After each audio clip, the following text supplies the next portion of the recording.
Okay, first you want to pre-make your strut towers. And here's the shock and the new rear spring. Okay, so jack up the front of the car using a safe jack point. Jack up the back of the car using a safe jack point. Remove your wheel.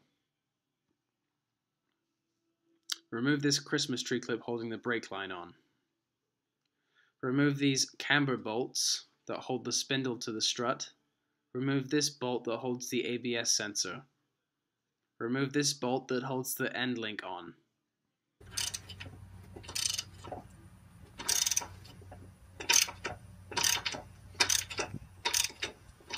And we're gonna only be...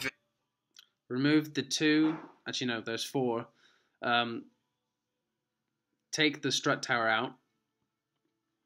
Your empty fender well should look like this.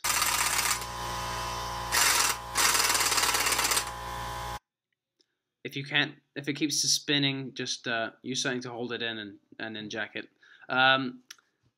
Then put a camber bolt in to hold it in place whilst you install the 4 bolts on top of the strut mount. Your spindle assembly and installed strut should look like that. Put your wheel back on. After obviously putting your ABS line and everything back together. Okay, let's move on to the back. Take the wheel off. There's your empty fender well again. Jack up the rear axle using a wooden block on the pumpkin so you don't crack it.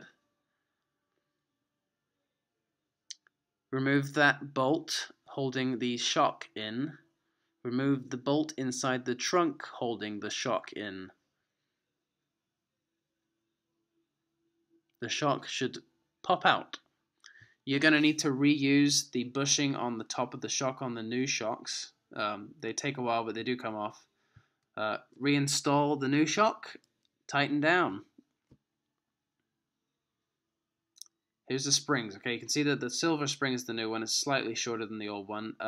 What you want to do is just slide it out when you've lowered the axle, and then slide the new one in. And you want to make sure the pigtail on the shock spring is pointing to the rear of the car. Then you want to jack your axle back up, reinstall the bolt that was inside the trunk, and lower your car. And here's the before picture and the after picture.